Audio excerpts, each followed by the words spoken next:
everyone. So today I wanted to talk a little bit about the Dave Brubeck Octet. You've seen me posting some videos of my group playing some of their music, but I wanted to go into a little bit more depth today. So before the world-famous Quartet, there was the Octet, made up of a group of like-minded Mills College students in the Bay Area. And 5 out of the 8 members were composition students, and 3 of them at least were studying with the great Darius Milhaud. Dave Van Crete, Bill Smith, and Dave Brubeck were all studying with Darius, and he would accept their homework assignments in the form of jazz arrangements. He would let them write for jazz instruments, which was unusual for the time. It kind of reminds me of people like Paul Hindemith, who also had an idea of music for use, something that I read about in his book A Composer's World, which I highly recommend if you haven't read it. And it got me writing a lot more for my students, writing a lot more for amateurs. It was sort of a bringing music back to the people idea. And that kind of reminds me of Milhaud in this situation, talking about just write for what your band is. So he would let Brubeck and Van Crete all write for jazz instruments, saxophones and the like. And of course, Milhaud himself wrote Scaramouche, which is often performed for saxophone as well. I've played it with a wind quintet with saxophone feature, and it's also a saxophone and orchestra feature. So, many of these assignments went on to be the pieces recorded and performed by the Octet, which also featured a young Paul Desmond on saxophone and vibraphonist Cal Tjader on drums. So there's a lot of names in this early octet, and many of them went on to have their own careers, and you can see their names on the handwritten parts as well. So I love these arrangements. I've played a bunch of them with my octet. I've adapted the trombone and trumpet parts to saxophone parts so we can play them with our usual lineup. And I find them fascinating. They're clunky at times, they're not built to swing in most cases, but they are really interesting combinations of classical writing with a swing-era small ensemble. The most involved are the 4 fugues written by Dave Van Crete, who ended up moving to Tasmania and living out his life there, and his son was one of the founding members of AC/DC. Fun fact. Only one of those was recorded as fugue on bop themes, which you can hear in a recent performance here by Riley Mulhakar. This version was transcribed by Brian Kroc.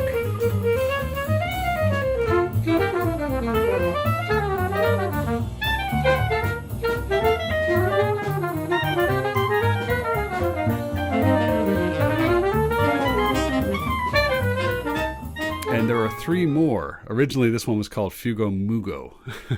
And my group has performed the other 3. There's one that was never recorded in any form, because some of them were recorded by Paul Desmond in his small groups in the 50s, which you can find. But this one I haven't found a recording of, so we posted it here on YouTube a little while back.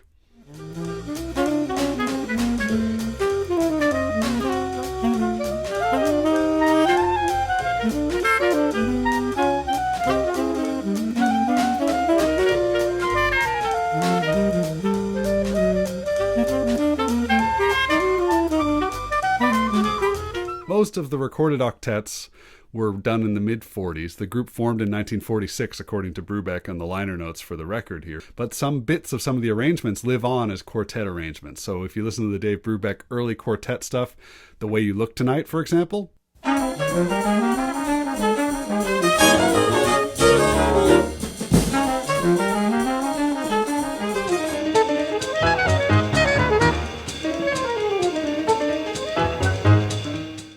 and one that they ended up playing a little bit longer is the Perdido arrangement.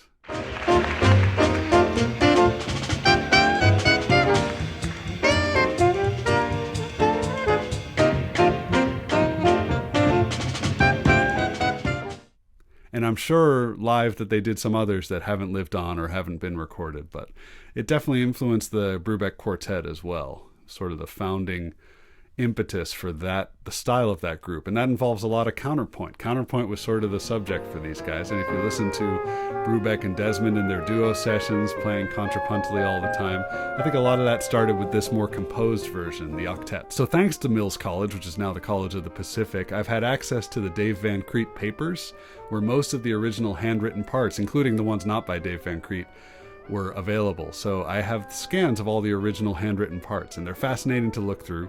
They're full of notes written in the margins, shout choruses and solis that didn't make it to the recordings, and jokes. Look, it's Jerry Dodgian as a copyist in 1951. As interesting as they are also full of mistakes and inconsistencies. So one of the things I've always wanted to do is put them into Sibelius, clear up the confusing parts, get rid of spots that look like this, and clarify notes. Now with the support of the Brubeck family, I'm finally getting this done so it can be a part of their new Brubeck Archive at the Wilton Library in Connecticut, and we'll possibly do a concert of it next year.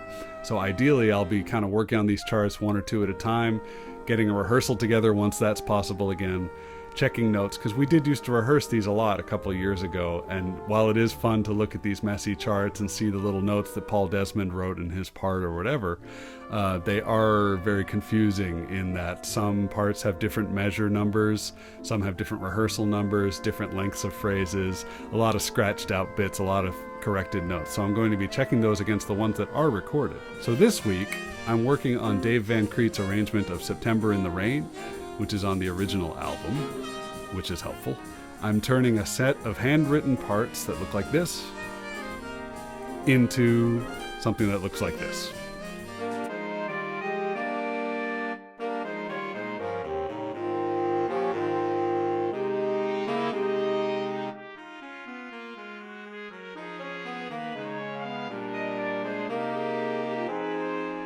This chart has a really nice cascading canon effect in the melody and some really pretty notes. A lot of that topped off by Paul Desmond's beautiful sound. Of course, sounds a little different on some of these. This is the early days, so his vibrato's a little bit wider. Not exactly the Paul Desmond that we know, but the core is definitely there of his sound.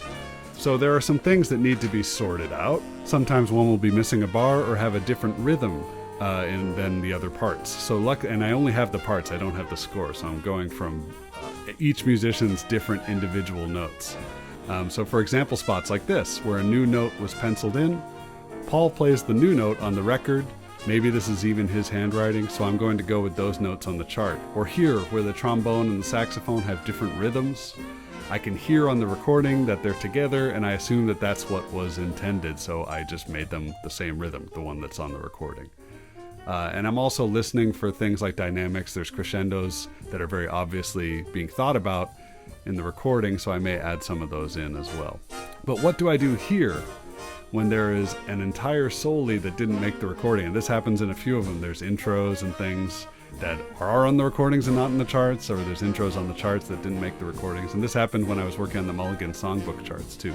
A lot of little changes that were probably done on the recording session. So here, I remember rehearsing this and playing the soli a few years back and hearing all kinds of wrong notes, and we all kind of looked at each other and this can't be right. So I wouldn't be surprised if the original octet did the same thing. I'm sure Dave Van Creet just brought this in to read. They heard some weird things and they were like, let's leave that spot out and just cut to the bridge. Or it was done for time reasons, I'm not sure. But out of interest and historical interest, I am going to go ahead and put these unrecorded notes into Sibelius, see what it sounds like, decide if I'm going to leave it as an option in the chart, and we'll see where that goes. As you can see, this is a huge undertaking. This is just one of 20 or 25 pieces that I'm hoping to get done for the archive. I'm happy to preserve this music for another generation. If you do want to throw $1 or $2 into the bucket so I can afford to spend more time on this, please do so at the link on the screen. So that's it for today. I also want to mention thank you so much for subscribing. We've gone from 20 to 200 subscribers just in the last few months, and it keeps growing. So I do appreciate the support, and please do subscribe to keep up with this and other projects. Thanks.